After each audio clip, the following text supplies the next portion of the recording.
O vídeo O Fio e a Pena narra a trajetória de Antônio, um jovem filho de sapateiro que atravessa a década de 1930 no Brasil tentando escrever, em um tempo em que escrever era quase crime.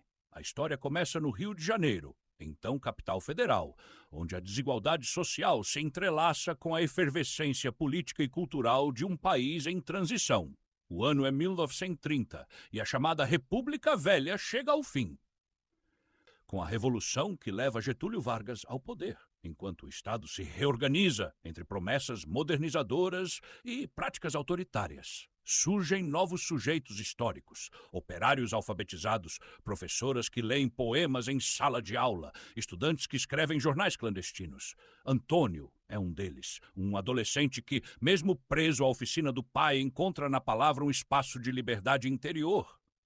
Ele cresce entre os ecos da Revolução Constitucionalista, o avanço do integralismo, a repressão da intentona comunista e o golpe do Estado Novo em 1937, com a implantação da censura oficial, a criação do Departamento de Imprensa e Propaganda e o fechamento dos partidos.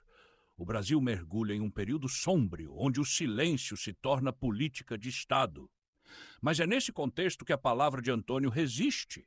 Primeiro, escondida em cadernos, depois queimada pelo pai, em seguida resgatada em papéis de embrulho nas paredes da cela, nos panfletos distribuídos entre a feira e a estação e finalmente impressa no folheto literário que dá nome ao filme, O Fio e a Pena.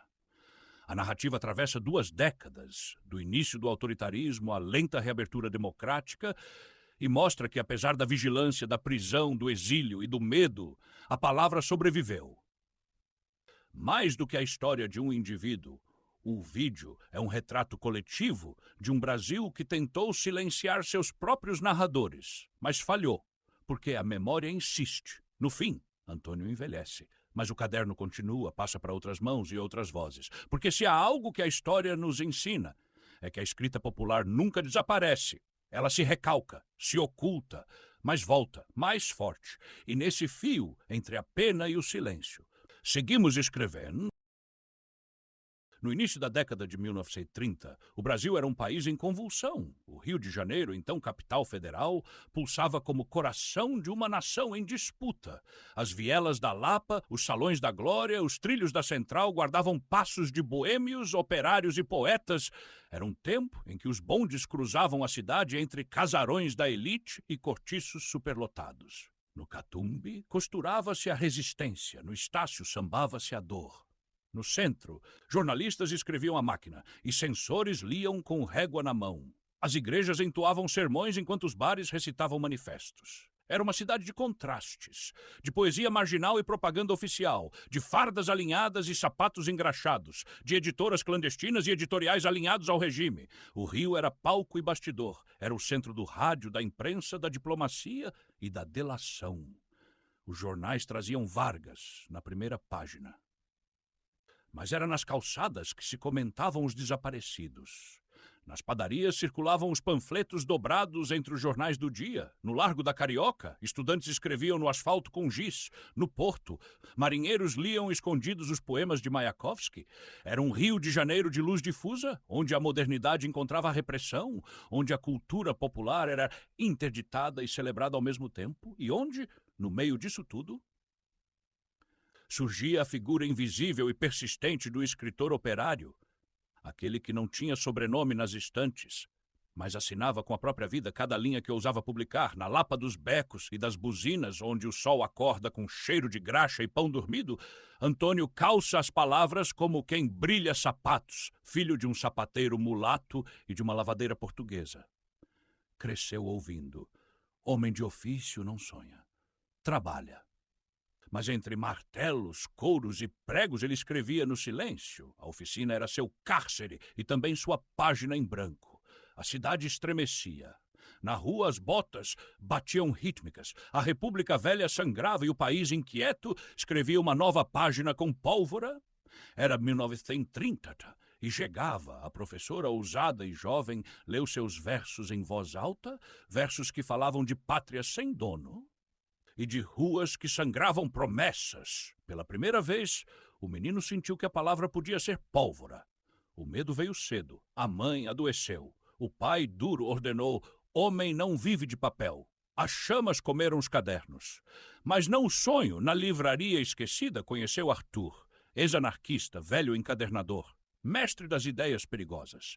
Foi ali, entre livros manchados e silêncios cúmplices, que Antônio descobriu que escrever era insurgir com beleza. Entre Marx, Lima Barreto e panfletos operários, ele lia o Brasil que nunca saía nos jornais. Sobre a mesa, letras em papel pardo, nos olhos, futuros riscados a pena. Enquanto ele sonhava revoluções, o irmão marchava pela ordem. Camisa verde, coturno, boina, símbolo. A mesma casa abrigava dois futuros opostos. Entre fornadas e folhetins, conspiravam contra o medo. A padaria era livraria, quartel e púlpito. Ali suas palavras fermentavam mais do que o pão. Era pão e verso, trigo e fogo. O regime chegou sem farda, fechou as portas do jornal e abriu a era do silêncio obrigatório. Na pressa dos trilhos, panfletos dançavam ao vento, palavras contra o Estado, um ato de coragem. Cada folha entregue era uma granada de papel. O agente o olhou nos olhos e jogou o manuscrito no fogo. O livro morreu, sem nascer. Mas Antônio, do outro lado das chamas, algo dentro dele permaneceu, em pé. Sem papel, escreveu nas paredes, sem tinta, escreveu com alma. O cárcere virou caderno e a cela, uma biblioteca de ecos apagados pela história oficial, saiu sem aplausos, sem sentença. Apenas o mundo o esperava mais velho, mais forte. A cidade era a mesma, mas ele não. Cada palavra reescrita era um pedaço de dignidade recuperada. Entre apagões e respingos de café, a memória sobrevivia nas entrelinhas. Na solidão da vela acesa, ele reerguia o que haviam tentado apagar, voltou a ler para os mesmos rostos. Mas agora sua voz já era semente. Ali, entre farinha e esperança, as histórias ganhavam carne e o verbo virava pão. O mundo tremia de novo, de Berlim ao Rio, o autoritarismo trocava de máscara. O rádio dizia: a guerra começou. E os olhares sabiam. Ela já estava aqui, em silêncio, faz tempo, em letras pequenas, palavras imensas. Fio e a pena ganhava as ruas, como quem costura verdades num tecido puído. Era arte impressa, era denúncia, era memória viva contra o esquecimento fabricado. O pai reconheceu a história, as mãos do sapateiro, dizia a capa. E ele, calado, leu até o fim. Pela primeira vez, viu o filho, fora das botas. E viu-se também, moldado em palavras. Ali, entre a brisa e os prédios, ele soube. O Brasil podia até ser autoritário, mas ele não seria. O manuscrito em mãos não era só livro. Era fôlego, era futuro, era fogo. Na feira, entre peixe, pão e hortelã. A palavra circulava como fruta madura e aí era colhida com olhos famintos. No quintal, entre a vela e a voz, a juventude passava adiante, o que o silêncio tentou calar. A repressão voltava, agora sem farda, calada, noturna, como quem já sabia. O caminho de volta à porta de cada um, na terra que a gerou, ele deixou sua primeira semente publicada. A mãe agora era dedicatória e silêncio em paz. No rádio, entre o pão e o peso da manhã, a esperança escorregava pela frequência e encontrava ouvidos dispostos a acreditar. Na sala, onde se ensina o alfabeto, o conto virava imagem e o passado ganhava cor. No traço de quem ainda vai contar o amanhã. Na multidão. Uma voz soube quem ele era, e o livro, por um instante, ganhou carne, rosto e gratidão. Na escadaria, onde o poder costumava subir sozinho, agora subia a palavra, de mãos dadas com quem ouvia, o mesmo caderno, outras mãos, e a coragem de escrever, como quem acende a luz que o tempo tenta apagar. Ali, diante do mar que nunca se cala, ele repousou com o livro fechado e a história. Liberta, depois de ainda bem 40. O Rio de Janeiro atravessaria transformações profundas. A cidade se modernizaria, mas sem apagar suas desigualdades. Seria palco da redemocratização em 1945, do suicídio de Vargas em 1954, da construção de Brasília e da perda do status de capital, mas continuaria como lugar de memória e reinvenção, de morros que cantam resistência e ruas que ainda carregam os rastros do silêncio e da coragem. O Brasil, por sua vez, caminharia entre rupturas e retomadas, de democracias